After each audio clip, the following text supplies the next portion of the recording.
Hello my dear students, आज हम math for 10 की प्लेलिस्ट में प्रोबेबिलिटी के क्वेश्चंस को डिस्कस कर रहे हैं। पिछले कई वीडियोस में हमने प्रोबेबिलिटी के क्वेश्चंस को बताया है। मुझे उम्मीद है कि आप लगातार उनका अभ्यास कर रहे हैं, उनकी प्रैक्टिस कर रहे हैं। उसी सीरीज में कुछ और इम्पोर्टेंट क्वेश्चंस हम डिस्कस करेंगे, जिसमें सबसे पहला क्वेश्चन है a card marked with number 2, 4, 6, 8, 10, 12, 14, 16, 18 and 20 are kept in a bag. अब ये कितने कार्ड्स हैं तो उनको हमें काउंट करना पड़ेगा। 1, 2, 3, 4, 5, 6, 7, 8, 9 एंड 10। तो वी हैव 10 कार्ड्स। तो इसके आंसर में हम लिखेंगे वी हैव 10 कार्ड्स। तो टोटल पॉसिबल आउटकम्स कितने हो गए? 10 कार्ड। उन्हीं कार्ड पर ये नंबर लिखे हुए हैं। एक कार्ड निकाला जाता है। Card is drawn at random from the bag. Find the probability that A card जो हो वो क्या हो? प्राइम नंबर हो। A number divisible by 4। सबसे पहले कार्ड प्राइम नंबर हो। तो वी हैव 10 कार्ड्स, तो हम लिखेंगे so total possible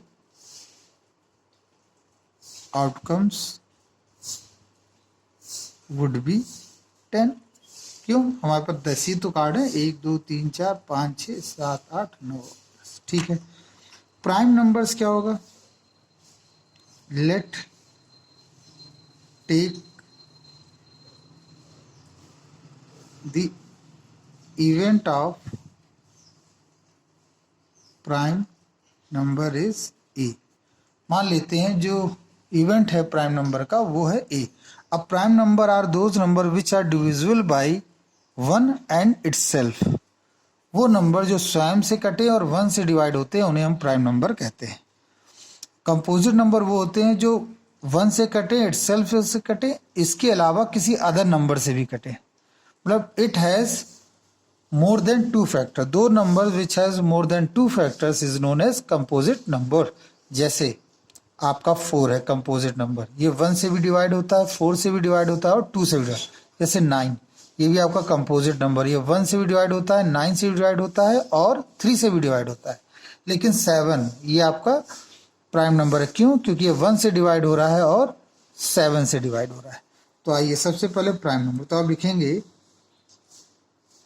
card having prime number. कौन से हैं कार्ड? तो एक 2 हो गया और तो कोई दिख ही नहीं रहा प्राइम नंबर, केवल 2 ही है क्योंकि ये सब के सब 2। Prime number is called having prime number 2। That means favourable outcomes is 1। 2 number क्या है? वो तो एक इवेंट है। तो वो इवेंट कितनी है? 10 कार्ड्स हैं, तो 10 कार्ड्स मतलब 10 इवेंट। और फेवर में आपके है 1, फेवरेबल है 1। 2 कार्ड मतलब एक इवेंट। ये सब क्या दे रखे हैं? ये इवेंट हैं। 10 कार्ड 10 इवेंट, टोटल इवेंट। उसमें फेवरेबल कौन सा इवेंट है? केवल एक ही 2 का नंबर। तो प्रोबेबिलिटी इज इक्वल टू 1/10। ये आपका पार्ट। इसका सेकंड पार्ट देखिए, नंबर डिविजिबल बाई 4। तो 4 से कौन से डिविजिबल होंगे? तो हम यह देखेंगे नंबर डिविजिबल बाई 4 आर। कौन कौन से हैं? तो वो हम लिखेंगे, एक तो 4 हो गया, 8 हो गया, 12 हो गया एंड 16 हो गया। ये जो नंबर्स हैं और 20 भी। तो ये है डिविजिबल बाई 4। तो ये कुल मिला के कितने केसेस हुए? ये हैं 5 केसेस, 5 इवेंट्स हो गए। ठीक है। तो प्रोबेबिलिटी किसकी? Number divisible by 4। तो वो हम लिख देंगे 5/10 दैट बिकम्स 1/2। 50% चांसेस है। अगर आप एक कार्ड निकालेंगे तो 4 से डिविजिबल वो कार्ड निकलेगा, उसका चांसेस कितना है? 50%। A number that is a multiple of 6। Third part देखते हैं। अ नंबर, वो नंबर कैसे लिखेंगे? Number multiple of 6 are. वो कौन कौन से नंबर होंगे? तो एक तो 6 ही होगा, एक 12 होगा और एक 18 होगा। कुल मिला के ऐसे कितने इवेंट होंगे? 3 इवेंट। It involves 3 event. तो कुल मिला के 3 इवेंट हो गए, 6, 12 और 18। तो इसकी प्रोबेबिलिटी क्या होगी? 3/10। ये इसकी प्रोबेबिलिटी है। और फोर्थ पार्ट में ये हमसे कह रहे हैं कि ऑड नंबर हो, तो odd card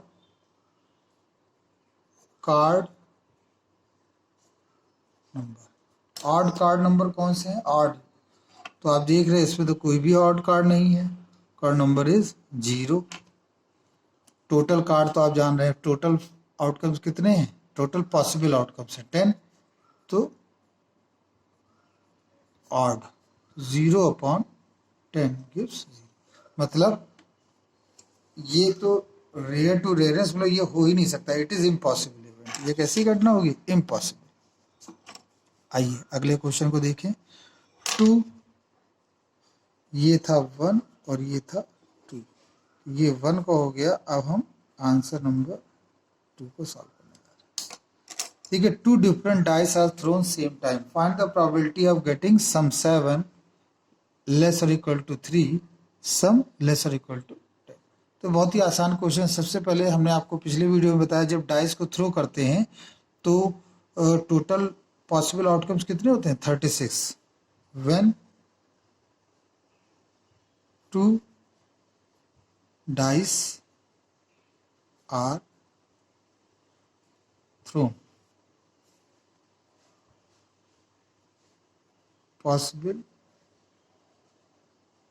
outcomes 36, they are। वो कौन कौन से होंगे? तो हम एक बार फिर से बच्चों आपके लिए 36 वाले आउटकम लिख देते हैं, जिससे आपको याद रहे।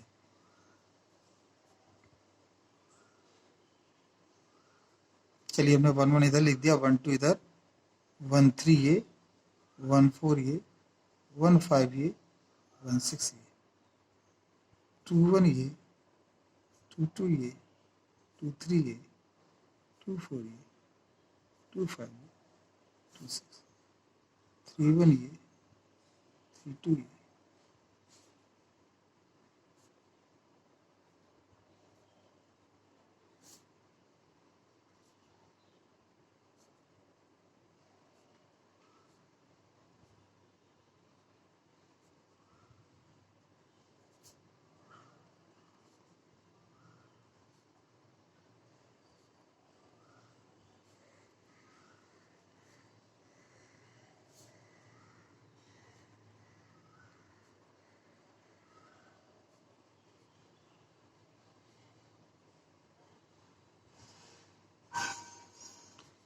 तो आप देख पा रहे हैं कुल मिला के बच्चों कितने ही आउटकम्स हैं? 36।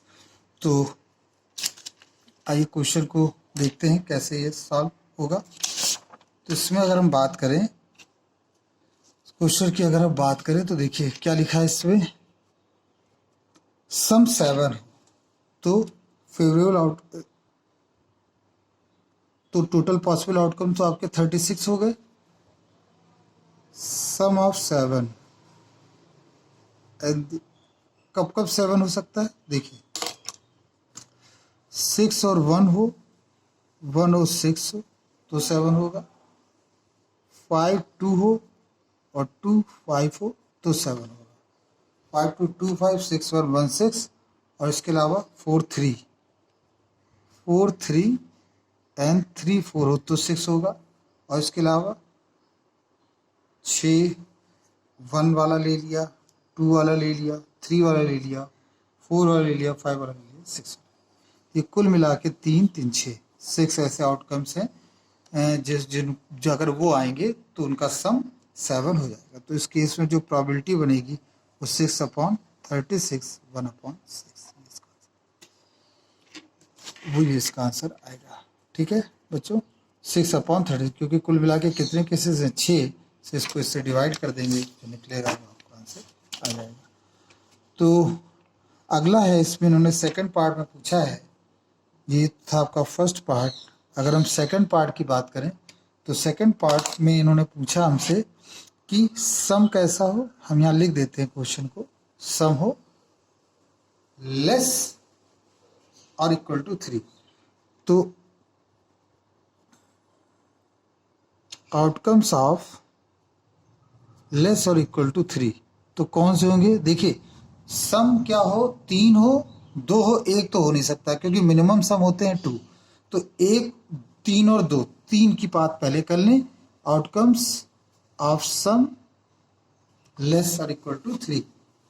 तो 3 के केस में कितने बनेंगे? 3 के केस में देखें तो 1 2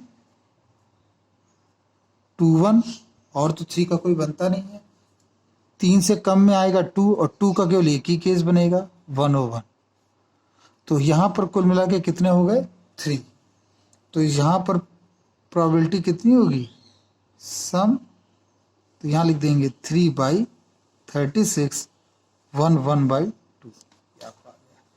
नेक्स्ट क्वेश्चन है सम। थर्ड देखिए जो क्वेश्चन है हमारा, उसमें कह रहे हैं सम जो हो वो लेस देन 10। अब सम लेस देन 10 हो, अब ये बड़ा कॉम्प्लिकेटेड क्वेश्चन है। सम लेस देन 10 का मतलब जानते हैं कि वो 10 से कम में कौन कौन से सम आ सकते हैं? 9 8 7 6 5, मतलब 2 पासे जब हम थ्रो करें तो उनके ऊपर जो नंबर हो उनका सम 10 से लेस। तो ये काफ़ी कॉम्प्लिकेटेड हो, तो हम इसका जस्ट अपोजिट सोचते हैं। हमने आपको पहले बता रखा था कि किसी इवेंट के होने और किसी इवेंट के ना होने की प्रोबेबिलिटी निकालो। तो यहाँ पर हम 10 के, ये 10 सम जो हो वो 10 या 10 से लेस हो, तो हम ये ना निकाल के हम निकालेंगे कि जो सम हो वो 11 और 12 हो। तो यहाँ हम लिखेंगे 2 calculate probability of sum less than 10, first need to solve probability of sum more than 10। अब सम मोर देन 10 में कौन सा आएगा? That means 11 and 12।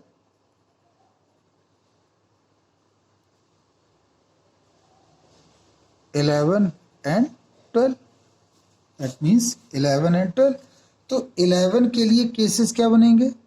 तो केसेस रिलेटेड टू 11 के लिए केसेस क्या होंगे? तो आप देखिए गौर से, 6 5 5 6, और कोई होगा नहीं। केसेस रिलेटेड टू 11 and 12 एक ही साथ लिख सकते हैं, तो 6 5 5 6 and 6 6। तो कुल मिला के 3 केसेस ऐसे हुए जिसमें हमारा सम क्या हो रहा है? 11 और 12। इसकी हम प्रोबेबिलिटी निकाल लें। अगर हम इसकी प्रोबेबिलिटी निकालें, प्रोबेबिलिटी कौन सी? कि जो सम हो वो ग्रेटर देन 10 हो, तो उसकी प्रोबेबिलिटी में 3/36 ही आया। अब ये जो क्वेश्चन है इसमें हमने ये निकाला कि जो सम है वो क्या हो? 10 से बड़ा। क्वेश्चन में से पूछा गया 10 या 10 से कम हो, तो ये हमने बताया 10 से बड़ा हो। तो हम इसको अगर 1 से सब्ट्रैक्ट कर दें तो हमें पता चल जाएगा कि वो कौन से सम हैं, वो क्या प्रोबेबिलिटी होगी जिसमें सम लेस देन 30। तो आप यहाँ लिखेंगे सम 13 इज इक्वल टू 1 माइनस 3/36, और ये हो जाएगा आपका 33/36। थोड़ा सा बच्चों यहाँ पे हम सोच रहे हैं कि इस वीडियो को यहीं पर हम वाइंड अप करें, इसलिए थोड़ा सा, लेकिन हमें पता है आपको ये सब चीज़ें क्लियर। 11/12। तो ये क्वेश्चन इसलिए इम्पोर्टेंट हो जाता है कि पूछ तो हमसे हो रहा है कि सम लेस और इक्वल टू 10, लेकिन हम निकाल रहे हैं सम ग्रेटर और इक्वल टू ग्रेटर देन 10, क्योंकि जब ग्रेटर देन 10 का होगा तो उसको आप घटा ले जाएंगे 1 से, और तो फिर निकल आएगा कि सम लेस और इक्वल टू 10 हो। तो यहाँ पर वही कॉम्प्लीमेंट्री वाला कॉन्सेप्ट लगा है। आई होप आपको ये क्वेश्चन समझ में आया होगा। Thank you very much. अब इस तरह से हम इन क्वेश्चनों को, यहीं प्रोबेबिलिटी का ये सेगमेंट आपका सक्सेसफुली ख़त्म होता है। प्रोबेबिलिटी के और भी क्वेश्चंस आप लगाते रहिए, समय समय पर जब मुझे और अच्छे क्वेश्चंस मिलेंगे हम तो उन्हें डिस्कस करूँगा। प्रोबेबिलिटी का ये यूनिट कंप्लीट होता है, इसको आप बार बार रिवाइज करिए जिससे कि आप और अच्छी तरह समझ सकें। Thank you very much.